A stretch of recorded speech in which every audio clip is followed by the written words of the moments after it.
Pauline Pucciano, la petite fille et le dragon. Il était une fois une petite fille très joyeuse et très curieuse qui s'appelait Minouche et qui vivait seule au bord d'une forêt. Elle allait souvent se promener parmi les grands arbres séculaires dont les feuillages touchaient le ciel et les racines le cœur de la terre.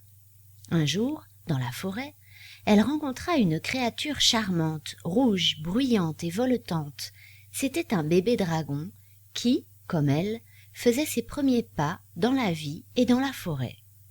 Minouche et le dragon devinrent bientôt de grands amis. Ils volaient toujours juste au-dessus d'elle, s'amusaient à souffler du feu sur les branches qui la gênaient, et l'hiver, ils la réchauffaient de son haleine brûlante. Tous les jours, ils se promenaient ensemble, et Minouche se sentait la plus heureuse des petites filles d'avoir un ami dragon. Elle décida de le baptiser Moutchouf. Moutchouf grandit cependant beaucoup plus vite que Minouche. Alors qu'elle n'était encore qu'une toute petite fille, il atteignait bientôt la taille d'un arbuste, puis d'un arbre. Les promenades dans la forêt devenaient difficiles pour Moutchouf, qui devait se baisser et se contorsionner pour demeurer sous le couvert des branches. Mais Minouche ne se rendait pas compte des efforts immenses qu'il faisait pour rester avec elle dans leur forêt. L'appel des grands espaces, du ciel immense, des vents d'ailleurs, résonnait pourtant à ses oreilles de dragon. Un matin, alors qu'elle s'était endormie avec lui et s'éveillait au milieu de ses écailles pourpres, il se décida à lui parler. « Je voudrais m'envoler, dit-il. Je suis trop grand pour rester dans cette forêt étroite, sous ces branches qui me retiennent. J'ai besoin de grand air. »« Alors j'ai une idée, » proposa Minouche. « Tu vas me faire voler sur ton dos. »« D'accord, dit Moutchouf, tout heureux. Et dès le matin, ils prirent leur envol. Moutchouf était attiré par le soleil.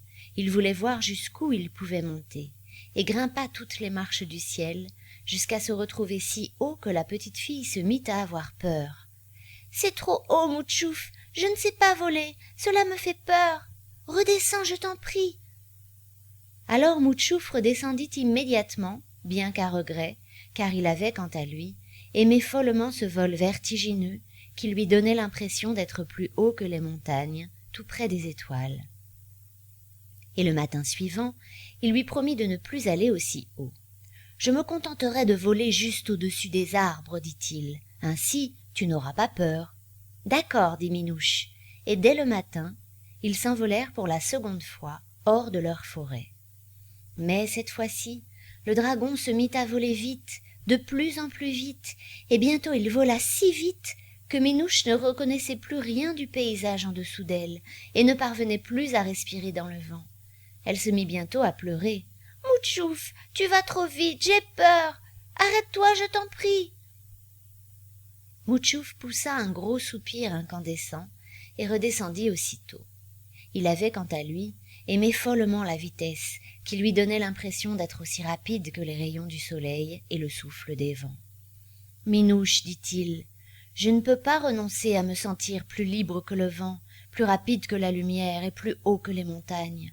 Je ne peux pas rester dans cette forêt. » Alors Minouche et Moutchouf pleurèrent beaucoup tous les deux, car ils avaient compris qu'ils ne pouvaient pas vivre ensemble et qu'ils ne feraient que se rendre malheureux l'un l'autre.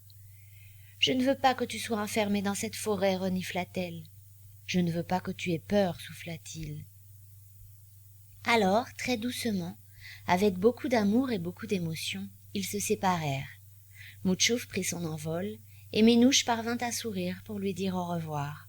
« Je reviendrai te voir, promit-il.